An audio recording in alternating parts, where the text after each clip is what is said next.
go. Hello, welcome to this week's episode of Open Range. My name is Patrick Hart. I'm your guest host, filling in for Gary Emineth and friends. Gary, thanks for letting me have this opportunity. And of course, thanks for the sponsors for providing us the lights and the studio here at Beck Television. If we haven't met, North Dakota, feel like I've met everyone. My name is Patrick Hart. I've been involved in Democratic politics for over 10 years now. I've ran the state party. I've ran for lieutenant governor, state auditor. But most importantly, I just like to find a need that has to be met, and I like to fill that. And that's what really got me into these places. I'm a local contractor here in town, and again, I'm not necessarily a great carpenter, but I'm really good at putting things together and putting those systems in place. So that's again what gets me here. I was raised on a farm over 100 years.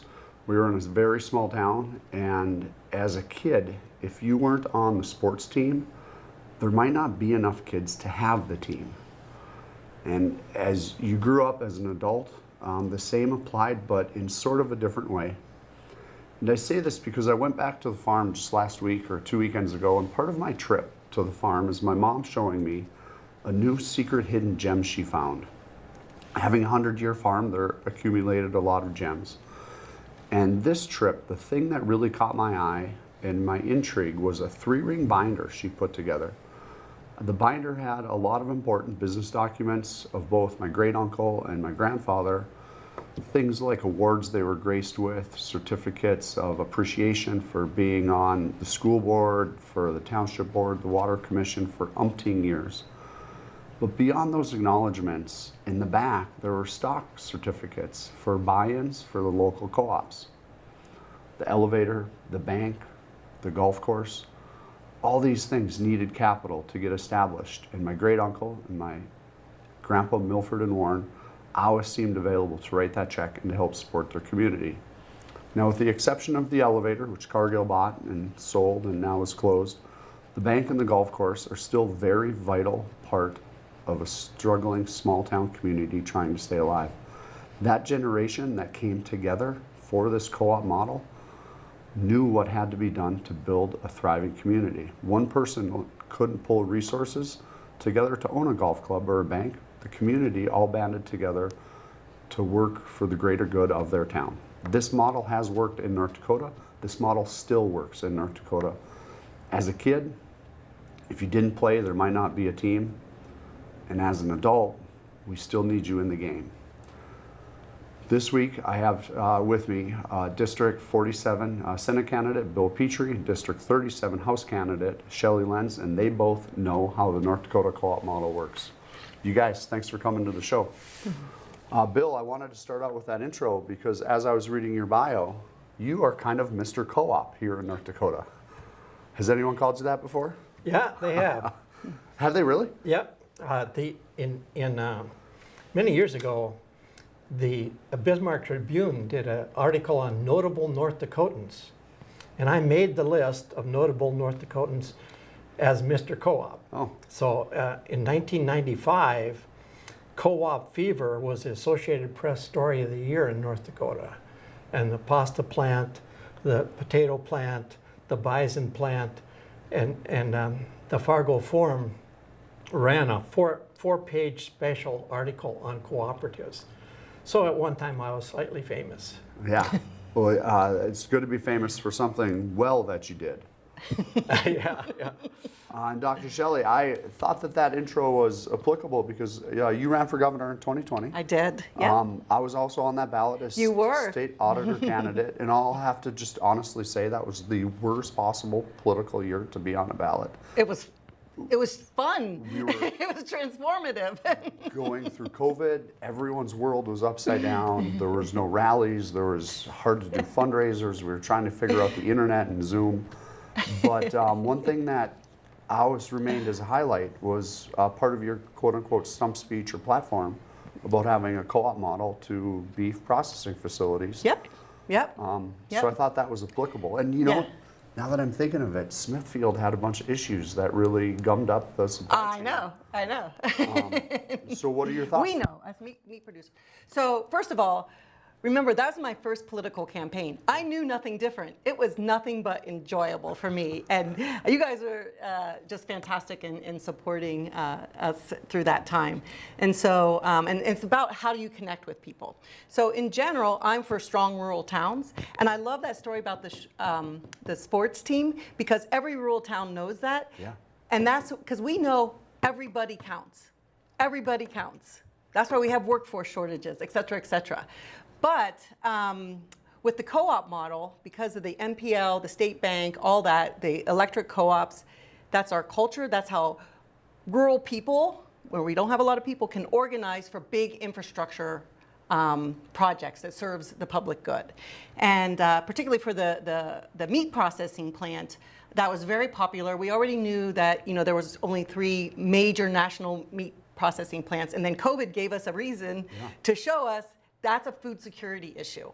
But beyond that, having a regional meat packing facility would enable ranchers and farmers to build their own brand. That was such a good idea that then the Farmer Union, the next legislative session, added a rendering plant to it, and that would be profitable in North Dakota's culture and what we're good at. Well, I just like this idea of us coming together. We don't necessarily need corporations to come in with, capital, with their model. We can just do it together on our own. So, Bill, you, Mr. Co-op, what are some famous maybe co-ops you put together or helped organize? Talking about Shelley's idea, and it's been my idea. One of the probably most famous cooperatives that was unsuccessful was Northern Plains Premium Beef. And that served 3 or 4 states and 2 Canadian provinces. Ryan Taylor worked on that as a staff. I served 1 year as the interim executive director. We tried to launch it as a multi-state international cooperative, and it's one issue I'm concerned about I hope to get into the legislature and introduce it to the legislature. The Nonpartisan League had plans for launching the mill and elevator, hail insurance, which they established, 3 cents an acre. They established worker safety and the Bank of North Dakota, and they planned for a meat packing plant. Yeah. That's 100 years ago. The Marquis de Moors failed with the meatpacking plant, and people are all still remember that failure. I agree with Shelley, and I think the thing we should talk about is the unfinished business of how do farmers add value to their commodity? Because producing commodities, producing beef for export as feeder calves, is a losing proposition, because you're producing more and more at smaller and smaller margins. So the idea of getting behind a brand name as a cooperative, if you think of Sunkist or American Crystal Sugar, they sell sugar, not beets. Now, we can do that in beef, and that leads to further conversations on what is the role for the state to make that happen. And I think the co-ops I've been involved with, we've converted durum wheat. North Dakota is the #1 producer of durum wheat into pasta. And the plant at Carrington is the 2nd largest pasta plant in the United States. It's a durum mill and pasta plant. And I started that project with a phone call in 1990. It happens. It's very doable. People don't understand when all of a sudden it's there, they'll have no idea how it got there. But what we're talking about today is how do you initiate that change in thinking? And I think a theme for today's discussion is competition has its role. In our economy, we want competition to drive down costs. Sometimes that doesn't work, and it takes cooperatives to do that. And human cooperation requires a discipline. It requires intelligence. And it's, as you were mentioning in your opening, those enterprises 100 years later are still in operation. Absolutely are. I mean, the state bank, the mill and elevator. I actually had to do some research to see if those were started as co-ops, but We're not, but I bet no one could probably tell us more than that state mill than you are. Well, the state mill and elevator, and this is a learning opportunity for our viewers and listeners. The Nonpartisan League thought they should establish a terminal mill and elevator in Duluth, and they'd be shipping flour on the Great Lakes. Oh. Now, the politics were such that Grand Forks was as far east as you could get, so that's where it's at. Yeah. And politics plays a role. But if you looked at meatpacking as an example, the Demkota meatpacking plant is in Aberdeen. It's perfectly located. And if the state of North Dakota cooperated with the state of South Dakota and put together an opportunity to buy that plant from the venture capital company that owns it and allowed workers to be partial owners and the people who delivered the beef to be partial owners to participate in the profits, think what that would do for our economies to add value to our corn by feeding it in North Dakota rather than exporting the corn. Feeding our feeder cattle here, giving Shelley something more to work on in the winter months because you have cattle feeding here. Those opportunities are in front of us, and I don't mean this in a negative way, but a farmer working his guts out to keep the farm viable doesn't have time to plan this out. Sure. So that's where state government and others can help think through these ideas, put the numbers to them, and make that work. I love it. And I'm sorry, I do have to break for commercial. Patrick Hart interviewing two change agents, Dr. Shelley Lenz and Bill Patrie, both running as candidates.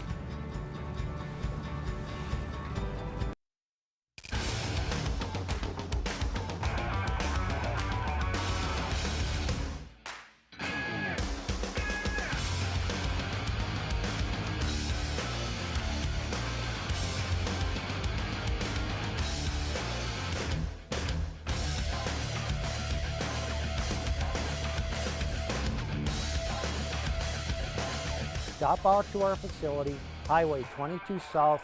Let us build a truck for you. Find relief for what ails you at Steep Me Tea Apothecary.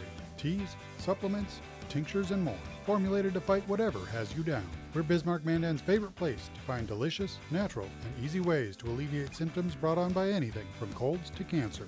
Brew a better you at Steep Me Tea Apothecary. Steep Me products may cause side effects, including but not limited to improved mood, deeper sleep, enhanced hydration, renewed sense of smell, increased energy levels, superior balance, boosted immunity, proper digestion, restored sense of calm, and a delightful smelling home.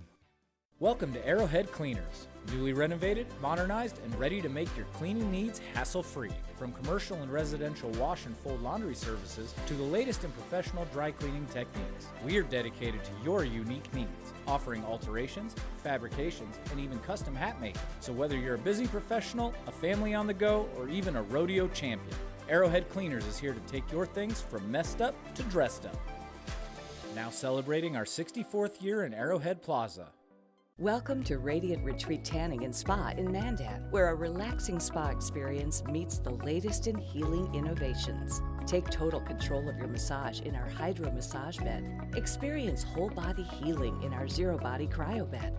Let our salt sauna and halo generator restore your respiratory and skin health.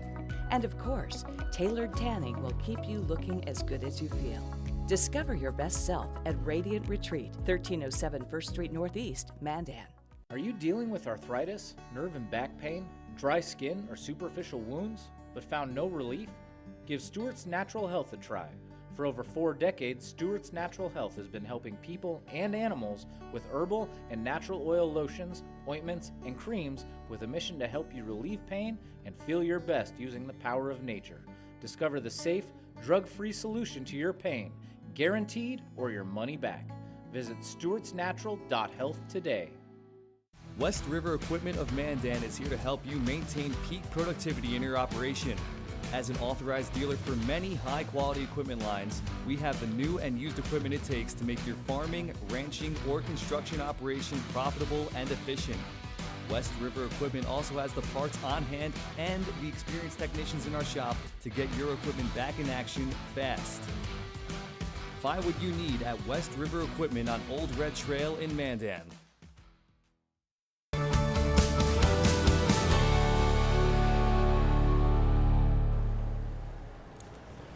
Hey guys, thanks for sticking through that first segment and those commercial breaks. My name is Patrick Hart. I'm your guest host today. Today we have Bill Patrie running for District 47 and Dr. Shelley Lenz running for District 37 House. And Dr. Shelley, tell us a little bit about yourself. I've known you for years, but what's a quick background on you? So my great-grandparents homesteaded here in North Dakota, even before North Dakota was a state and part of the MPL, so I have a deep love for the MPL. My parents moved here in the 90s, retired here in the 90s, and then I came out to open a veterinary practice in 2007. So I've been here since then, building a veterinary practice, a nonprofit, problem solving, and contributing to our communities. Well, Dr. Shelley, something that I have that the listeners don't have out in TV land, but I have your resume here. Oh, yeah. Do you want to talk about this really quick?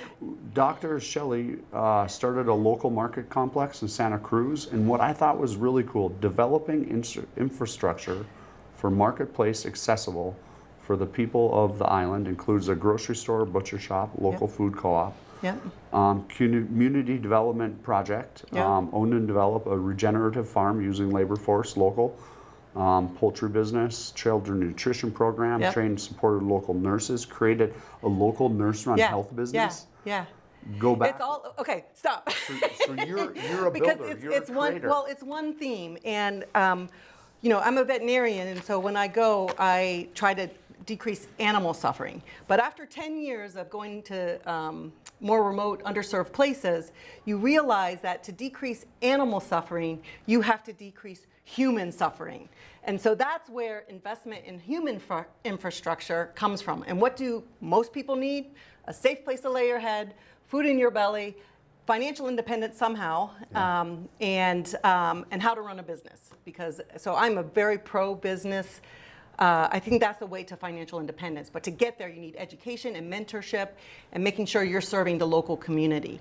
And so that works in Nicaragua, where I have that big project. It works in Western North Dakota. And I think it's time for North Dakota to focus a little bit more on the human infrastructure. So I always say North Dakota's economy, we have great industries, but North Dakota's economy is not agriculture, it's not oil, it's not legacy fund, it is the people. The people are our economic force. It's all our small businesses that support those industries, all our communities that are working hard to make sure everybody is safe.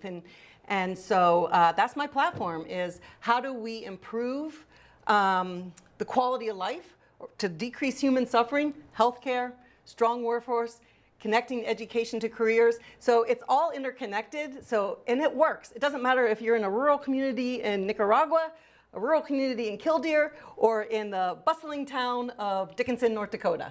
So no, I love that. I absolutely love that. As I'm listening I'm thinking we need that here too. We need to start focusing on people. Maybe a little bit less on the corporate handouts. But by focusing on the people, that supports our industries, right? So we have extreme workforce shortages out west. Again, we're super, Western North Dakota, we're super, we have a lower population. And so workforce shortages, we used to be able to get a rig up in 30 days, but now we can't do it for 90 days, as the things boom and bust. And those are all the small businesses that support the industry. And you need people to do that. And so, but people can stay and live here and build a life here if they have access to healthcare, access to housing, and an education that connects them to a career. And they can build a life here, because we have, I personally believe, one of the best quality of life here. I think we do too. And I'll just jump on that really quick. I had a perspective change in my life about 8 or 10 years ago, and I'd always chased money, like really hard in my young career, and it never got there. It was hard. There was bad decisions made in the attempt to fulfill a financial outcome. And when I switched my outlook to focus on people and relationship, my life became immensely easier. Every single decision we make in our business, in my life, focuses on the relationship and how I can put more energy into that relationship, create a better environment for both of us. And that's been so rewarding as a person. Yeah. Because decisions are easy. It's Yeah. all about what's the best for both of us. Yeah. Yeah. And I think our politicians should maybe adapt that a little bit too. Well, and all of us, for sure. And well, add to that, I mean, especially as a male, you are raised to be the provider and money, money, money, money. But you have to think about quality of life too. Exactly. And it's even like when I have hourly employees and they're looking at salary. I'm like, well, let's look at the benefits I offer also. Look, you have health insurance you don't have to pay for. You have a retirement account you don't have to pay for. And that eases some of that financial or that natural stress that you need to provide, for the male. As we talk about some of the men that are feeling a little lost in some of their mental health and how do we support strong young men? I mean, that's where we need that wisdom to come in your family, in your community, but also at a state level. Absolutely. I just mentioned, even in the business philosophy, there was a book written that became very popular, Built to Last. It was a study of the 100 best companies in America. And the study showed that the corporations who lasted 100 years or longer and were leaders in their industry never put return to shareholders higher than fourth. Why? If you pay attention to the people buying your product, you're going to be successful. If you pay attention to shareholder returns, you're going to crash your company because you're not making decisions that based on people buy stuff. And if you don't pay attention to them, and you think of Main Street, North Dakota. I grew up, went to high school in Pheasant, North Dakota. We were on personal relationships with the Chevy dealer, the Case dealer, the International dealer, the John Deere dealer. We knew them personally. We knew their kids. We went to school with them.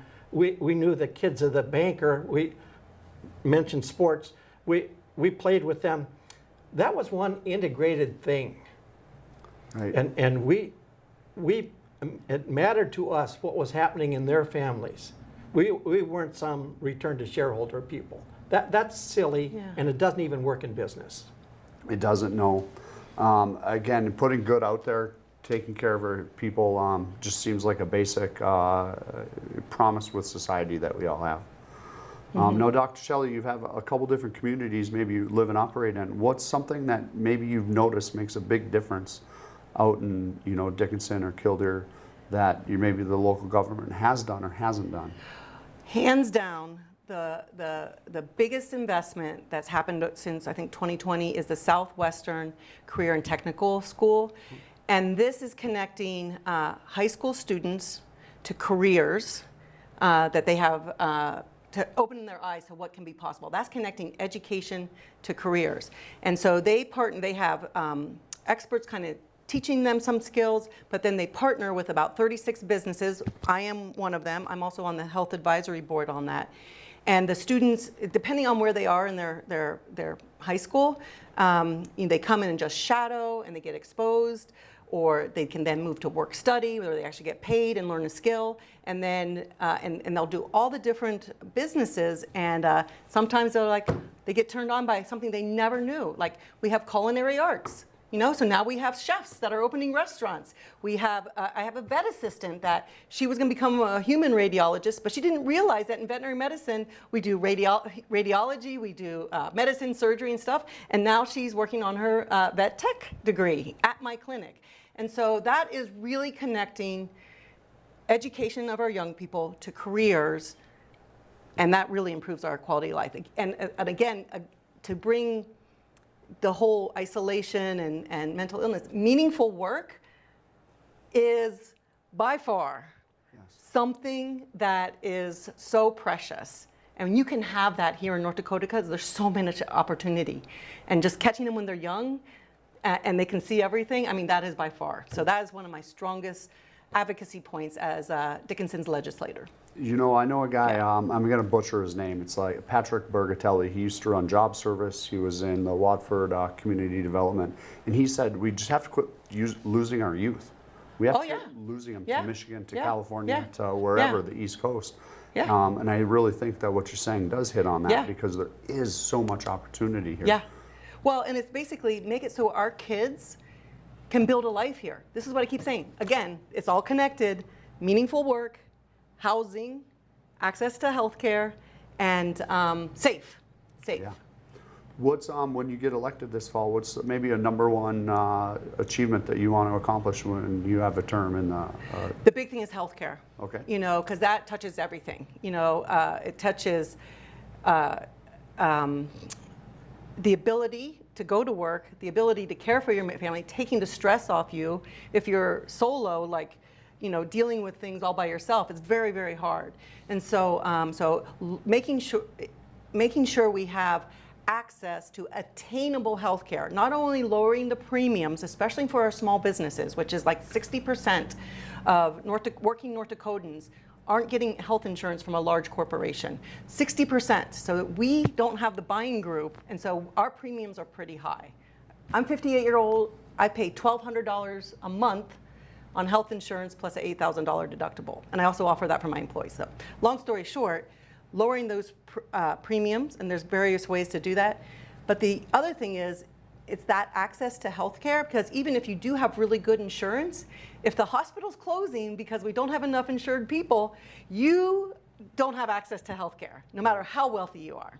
And then you have to leave your business, you know, because you have a heart problem that requires 3 hours, you know, whatever. So healthcare is something that is pretty critical. We already have hospitals closing, but here's an opportunity. The federal government has already decided to cut healthcare. I'm like, okay, North Dakota, let's do it. We can do it. You know, they're cutting things, but we have resources here that are the envy of all 50 states. And we can do it, just like the NPL did with our state bank and state mill. So let's do it. I appreciate it. Patrick Hart here with Dr. Shelley. We'll be back after this commercial break. Base Flug Trailers of Dickinson is a family-owned dealer with expert staff that know their products front to back. We stock over 150 units of all types and can custom order a trailer with the unique features and capabilities you require for brands you can trust. Our experienced service team is the reason we're also the best place to have your trailer customized or repaired. Count on Base Flug Trailers of Dickinson to keep you hauling. Come on in and experience small-town hospitality and the personalized care that makes car buying a pleasure. We know that every journey starts with the right car. Whether it's school drop-off, weekend road trips, or your daily commute, we have the right vehicle for you and your family. With trusted brands, affordable prices, and the team that treats you like family, finding your next car has never been so easy. We pride ourselves on personal attention and quality service. Bassett Motors, where our customers send their friends. Yeah, U.S. Cattlemen is a member organization that each member has a vote in anything we do with policy. We're representing the independent cattleman or the cow-calf guy or an independent feeder or whatever. We like to support the independent producer. We're talking about mandatory ID, we're talking about cool, we're talking about all the legislation that's going to be coming down with the new administration. There's going to be lots of moving and shaking, so always check us out at our website, uscattleman.org. We're talking to people today about investments. Let's see if we can get somebody. Excuse me, sir, do you have a retirement account? I do. I'm invested in some annuities. Fixed income? How is that? It was better a few years ago. Each year, it buys less and less, barely keeping up. That's where gold can make a difference. Unlike fixed payouts, gold rises with inflation, so you're not stuck with a low fixed payment. So gold isn't stuck in the past like my annuity? Don't let inflation erode your retirement savings. Invest in gold. Invest with Noble Gold Investments. I'm $27,000 in credit card debt. Okay. You have to radically do something different, because if you keep doing what you've been doing, you're going to keep getting what you've been getting. Now's not the time to be doing math. The time to be doing math was when we didn't go into $200,000 of debt. If you are freaked out and you're stuck in these debt payments and you think it has to be a part of your life, it doesn't.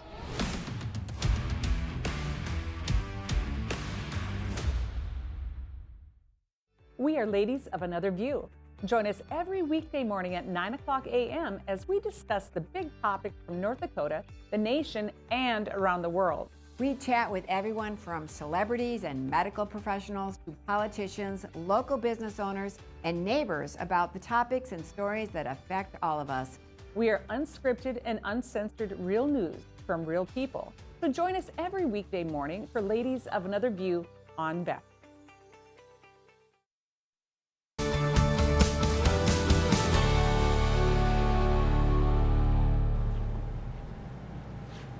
Welcome back from that commercial break. My name is Patrick Hart, and I'm joined here today with Dr. Shelley Lenz, running for District 37 House, and Bill Patrie, running for District 47 Senate.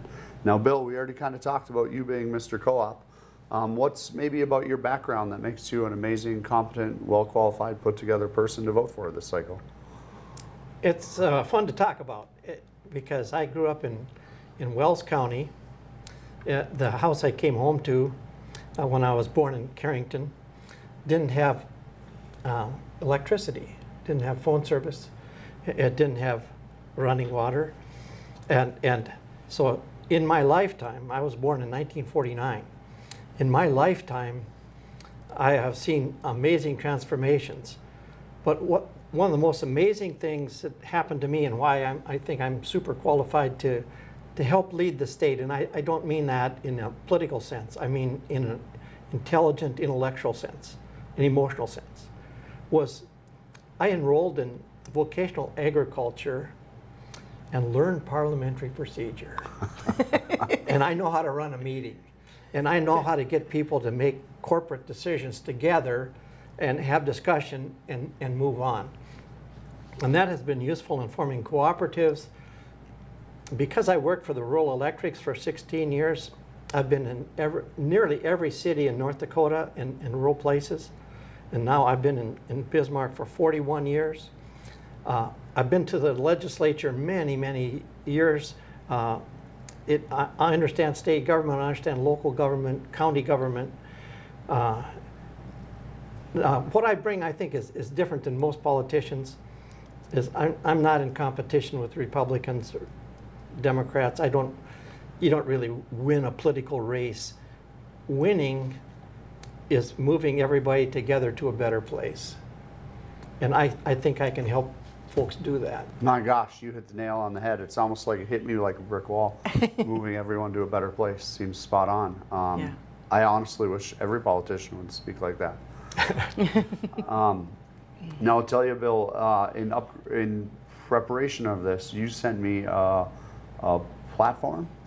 And as I read through your platform, looking for questions to ask you, the theme of creating value-added ag and energy products to export is in everything you have on here. And I was really excited on energy. You even talked about the same is true of solar and wind resources. We can capture those, convert them, and then sell them on the grid. Is that going to be your main focus, creating value-add products? Trying to narrow, yes, it'll be a focus. And we talked earlier about beef processing. I want to be involved in that and helping people think through that. That's one immediate one that's in front of us. But let's just touch on the problem with exporting commodities, whether it's energy or agricultural products. It's a wholesale operation, and it's competition between who can sell more for less margins. It's a race to the bottom. That's what's happening in agriculture. So in energy, when I was the economic development director for the state between 1985 and 1990, I met frequently with the university presidents, and especially Tom Clifford at UND. And Tom told me about North Dakota's original research committee was the president of the Agricultural College at Fargo, UND president, and the ag commissioner. Here's energy for you. Those were the guys that mapped the coal veins. Okay. And they, well, what should we do with the coal? And they said, well, convert it to energy, electricity. But that wasn't enough. They suggested that they use that to create electric arc furnaces and refine bauxite into aluminum. And now, I went to to Iceland, and that model is what they're doing with geothermal. They import the ore, they refine it on board ships using geothermal generated electricity. We missed the opportunity to convert the electricity. We were exporting it on a line to Minnesota. You know, now we're talking about data centers and other manufacturing, but let's look downstream. And this is one thing I agreed with Doug Bergamon. Converting coal to electricity for export is the wrong thing to do. We can make fertilizer from coal. We can pull a hydrogen off the gas stream and turn it into fertilizer. So that's, yes, value-added agriculture, converting agricultural products to food and converting energy to products that people, higher value, and capturing that value. No, Bill, I absolutely agree with you for one. Let's definitely commoditize these raw goods. Let's stay away from the race to the bottom economics. That doesn't help anyone here or in other states. No, again, reading your bio, reading your platform, tell us about maybe some career highlights you've had. You've started some amazing co-ops. You've put together a lot of great projects. What are some highlights that you look back on your career and hold dear to your heart? Maybe the most significant one was I was the executive director of North Central Planning Council. I came to North Dakota when I was 26 years old from Indiana. I'd just gotten married a few years earlier and wanted to come back home. And I went to work for the Planning Council, and there was an individual whose wife was from North Dakota who owned a cabinet manufacturing operation and in Minnesota, and he was interested in doing a pasta plant near Candid. Leonard Gasberry was his name. I provided technical assistance for that project. I didn't know what the heck I was doing. It was the first big project I ever worked on. A total of $7 million project, involved a bank in North Dakota. That plant broke ground in 1980. The Industrial Commission, Art Link, Alan Olson, and was the Ag Commissioner, Myron Just. They were on the groundbreaking of that project. It's still there. And that was a very difficult project. And that's what introduced me to Bud Sinner. And the public still doesn't know how those things happen. And that transformed everything else. And I'll just pass this on to the viewers and to anyone who does economic development. You have to understand the industry you're talking about. Mm-hmm. You have to understand how the machinery works, how the cash flow works, who the competition is. And that's what bothers me. And maybe one thing I can contribute from my long time experience is let's slow down and understand data centers. Yeah. Let's understand who's involved. Same with meat processing, beef processing. We have to have the intellectual capacity to understand the industries, to make them work for us.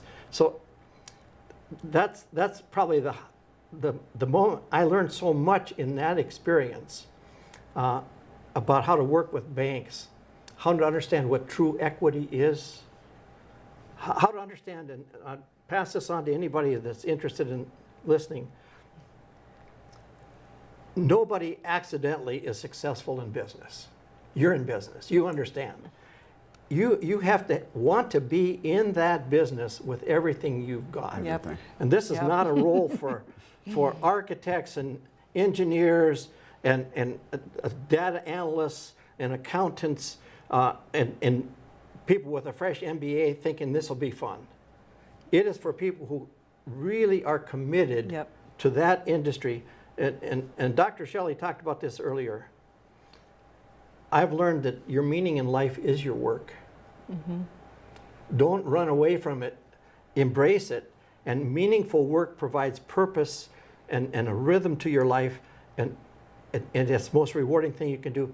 And we have those opportunities in North Dakota. That's the lesson, long answer, but that's the lesson I've learned. Gosh, Billy, I'm almost crying up over here. it is a lot to own a business, and you wisdom. It's beyond. It just takes over. But also, and Dr. Shelley, I'm sure you can agree that I wouldn't want to do anything else. No, and that commitment, like what you're saying, I mean, it carries you through. You know, when you're buckering your you're doing a pucker, watching the bank and payroll do at the same time, and you're like, ooh, and you're like, okay, I made it, you know, and you're just like, so you're like, then you're like, I have to solve this still. How do I solve it? And after 20 years, you look back and you're like, got it. Okay, how do I keep doing it? You know. Every single time it works out. But yeah. So Bill, I'll tell you, I'm looking at my just questions. Why you qualify for the position? You've done pretty much everything in the state. You've built the state. I'm really in awe of your background, your references. How about what's one thing that you want to accomplish when you get elected this cycle? This is a sort of a philosophical and emotionally intelligent response to what I'd like to accomplish is that the legislators themselves would see themselves differently. You know, I want to work with inside the group as a change agent, and I'll just give you a brief example of how that works. I interviewed 100 people in poverty, and Northwest Area Foundation funded that study, and I learned a process called appreciative inquiry, asking positive questions. Now, if we ask the question, what's wrong with North Dakota? We start chasing a negative and we start blaming other people. But if we ask what's right with North Dakota and build on that, that's a different question. Now, most people are unfamiliar with even their own ability to do stuff. So if I ask you, tell me a high point in your life when you were at your best and you did something even now, you can hardly amaze it. You're amazed you did that. And I interview that and I write it down and I tell your story. And you do the same as you're doing now. What's the high point in your life? And we tell each other publicly. Then the group sees itself differently. You see the potential that, and I did that with 100 people in poverty. And I'm telling you, people in poverty have grit and determination and ability to fight through obstacles, and I would bet on them all the time. I would bet on the North Dakota people. Now, I want to bring that idea to the state government and the state legislature. It's not important to be a Republican or a Democrat. It's important to be a member of the Peace Garden state, and let's build this sucker. Answered like a true statesman. Back after this commercial break. Hey y'all, it's Trent on the loose. I want to tell you, Lady Blue and I, we got a lot of miles together, but you know what? You and I got a lot of miles together as well. And all I want to do is bring to you the information on how we maintain a domestic supply of food and fuel for future generations. So I'm going to continue to travel the world and unearth the stories that make it possible that we can live in a free United States of America. Welcome to Arrowhead Cleaners. Newly renovated, modernized, and ready to make your cleaning needs hassle-free. From commercial and residential wash and fold laundry services to the latest in professional dry cleaning techniques, we are dedicated to your unique needs, offering alterations, fabrications, and even custom hat making. So whether you're a busy professional, a family on the go, or even a rodeo champion, Arrowhead Cleaners is here to take your things from messed up to dressed up. Now celebrating our 64th year in Arrowhead Plaza. Are you dealing with arthritis, nerve and back pain, dry skin, or superficial wounds, but found no relief? Give Stewart's Natural Health a try. For over 4 decades, Stewart's Natural Health has been helping people and animals with herbal and natural oil lotions, ointments, and creams with a mission to help you relieve pain and feel your best using the power of nature.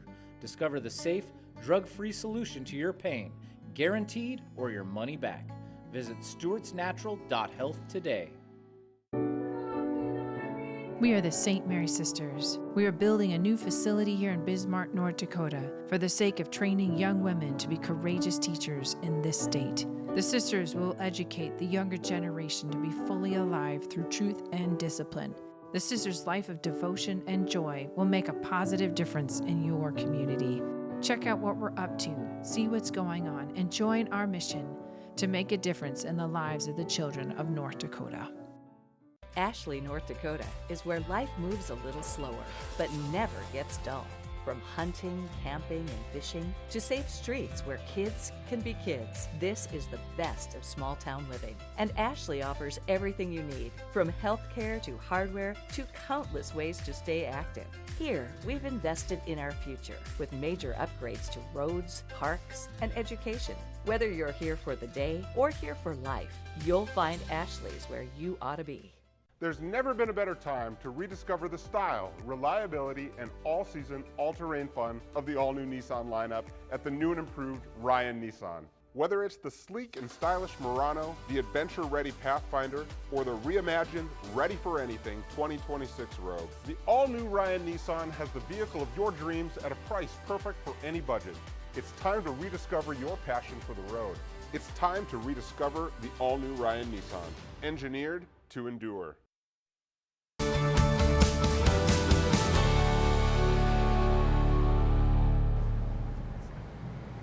Welcome back from hopefully that short commercial break. My name is Patrick Hart, guest hosting Open Range for Gary Ameneth. And this week I'm here with Bill Patrie running for District 47 and Shelley Lenz running for District 37 House. And I'm sorry, Bill, District 47 Senate. Yes. If I glossed over that.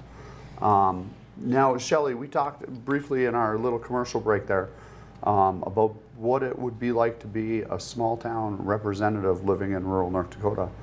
This is going to be the job that you're tasked with this fall. Yeah, and it's an important transformative time. So we are, I am all about strong rural towns. And remember, rural means we don't have a lot of people. So that also means that we don't have a lot of legislative representation. So we have 3 legislatures in Dickinson, and 2 of them were in very powerful positions in the Senate chair, and Mike LaFleur, who just retired, was the House chair. That means they were powerful legislatures. But still, the math is against them because we have 3 legislatures in an oil hub city that has very, very different economic needs than our more urban friends on the east side, Grand Forks, Fargo, and Bismarck. And so ultimately, and they have different economics and interests, so ultimately, you know, the math is hard for rural legislatures. But now we have kind of a fresh plate. And so here you have a pro-business, pro-energy, pretty dynamic, who knows how to take a punch, legislator that also is free to make coalitions all up and down for what's best for Dickinson and Western North Dakota. And I've lived it. I know how to problem solve. I know how businesses work. I know how relationships build. And I can take complex ideas because I've lived it, and also that's what I do for my living, and move it into simple information so that we can make the best decisions. And I think this is going to be a pretty transformative time. This is a chance to get somebody in the legislature that has that deep connection. I think you're just an amazing local candidate because of your, I'm going to call it political career too. As governor, you went all over the state. You were in every district. You talked to people. You learned about what the state needs. Yeah. And I think that's important to have that perspective locally as well. Can I add to that? So my whole career as a scientist, prior to being a veterinarian, I have a PhD in the neuroscience field. You need to follow the evidence. You come up with a hypothesis, you do the experiment, come up with the evidence. If it doesn't support it, you let it go. Or you open up new knowledge. Same with a veterinarian. You diagnose before you prescribe, because without a diagnosis, medicine is poison and surgery is trauma. So diagnose before you prescribe. So that's why going out and listening to people, door knocking, it is the best. Accepting what they think is true, doing your homework, and then letting go of ideas that just you are in love with, but maybe it really isn't as practical as you thought. So that is like what I've been doing for the last 20 years, brings also to the legislature. I think that's an amazing perspective. And Bill, in the break, we talked about what it means to become a welcoming community. And I know you've sponsored people that have come over and been placed here in North Dakota. Yes, my wife and I have sponsored humanitarian parolees from the Ukraine, 3 different families, one's in Dickinson and 2 here in Bismarck. And the whole idea of supporting Ukraine, it's a wonderful, beautiful, old country, wealthy country, agricultural society. Those folks sought safety here, but not just from the Ukraine, all over the world. This is the Statue of Liberty, and give me you're tired and you're poor. That's who the heck we are. Yeah. My grandparents came from Germany in the early 1900s, and they had nothing. And I'm here because of German immigrants. And my mom came to North Dakota with nothing in 1941, and she finished the 8th grade. She started working in households in Indianapolis as a housekeeper for families. Now, do the math. We have a birth rate in America of 1.6 for women in childbearing years. In order to sustain our population, it needs to be 2.1. We simply have to become a welcoming country, and North Dakota, on a workforce basis, needs to welcome people from foreign countries to become permanent legal residents and citizens. That's who the heck we are. And you'll face this as in economic development. The answer to rural hospitals is increasing the population of those schools, those communities, growing grocery stores, schools. We need sustainable population, especially in rural areas. Mm-hmm. And let's pay attention to that. Let's design strategies that bring those people here. And people want to come here because of safety. I heard a guy say this. He's from Haiti, I think. He said, you can dress for the cold, but you can't dress for crime. Oh, I love that. You know, look, we have something the whole world needs. Let's think intelligently of how do we share that, because we need them and they need us. I absolutely love it. Yeah, let's show off our state. Yeah. The one thing that I need as a small business owner isn't less regulation, it's more workers. Yeah. And I'm going to add to that about immigrants. My own father is a post-World War II, he's German, off the boat German, like thick accent. He grew up in World War II Germany. And he learned and instilled in us kids that everything can be taken away from you other than what your head and your hands can do. Every immigrant knows that. Yep. Every immigrant. And so that's where, like, North Dakota is such a perfect place to take that mindset that they deeply already know and has led me to financial independence and joy in life, to make sure their heads and hands are connected with careers that bring them joy. Dr. Shelley, we're coming up on a close. Can I give you 2 minutes to maybe make a pitch to your constituents on why you're the right person for the job this cycle? Well, like I said, I am pro-business, pro-energy, deeply ingrained in the community, and I know how things work. I am a small business owner that has had to navigate healthcare. I understand what it's like when a person in my exam room is choosing between mental health at home and and economic worries. But if we can kind of lessen that human suffering, we're going to have a better, more prosperous community for everyone. Excellent. And Bill, can I give you that same opportunity, a couple minutes to make your case? District, yeah, thank you for the opportunity, and District 47 is a very interesting, well-educated, affluent district. And they probably, my fellow residents probably don't have a reason to think, why do we need to make a change?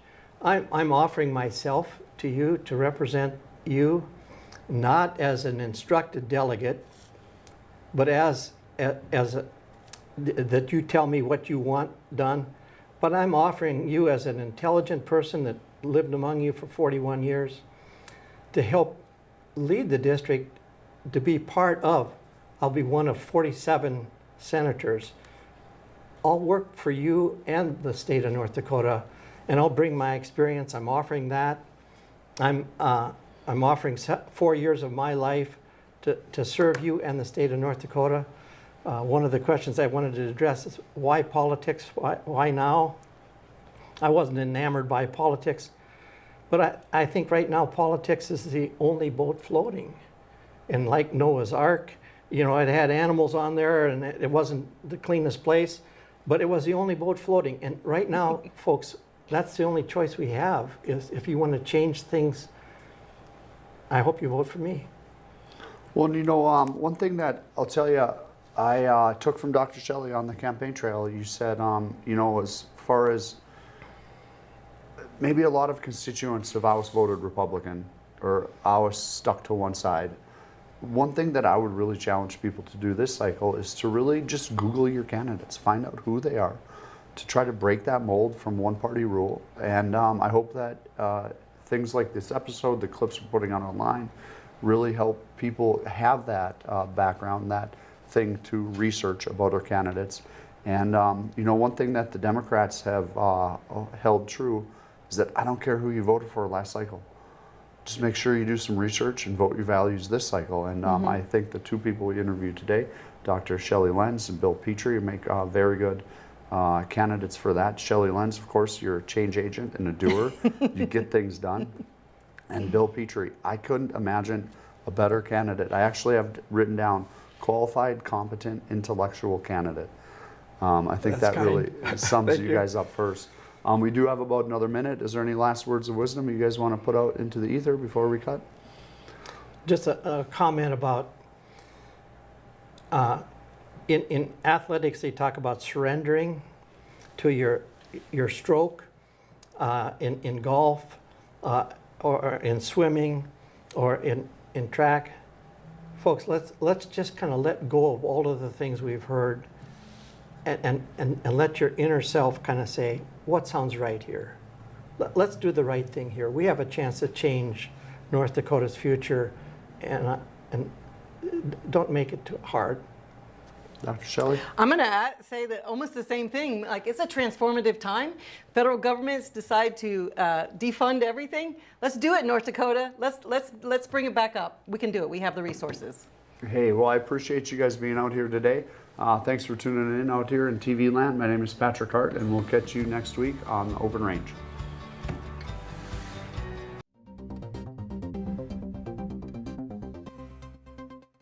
Hey y'all, it's Trent on the loose. I want to tell you, Lady Blue and I, we got a lot of miles together, but you know what? You and I got a lot of miles together as well.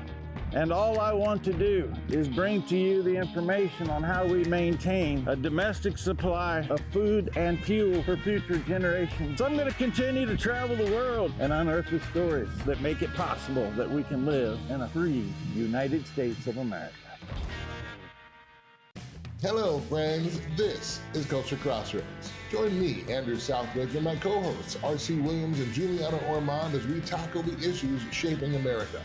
From politics to pop culture, to faith, freedom, family, and the future. From a faith-based conservative perspective that you won't get anywhere else. We stand at the intersection of faith and freedom. This is Culture Crossroads.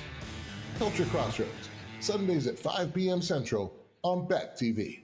Come on in and experience small-town hospitality and the personalized care that makes car buying a pleasure.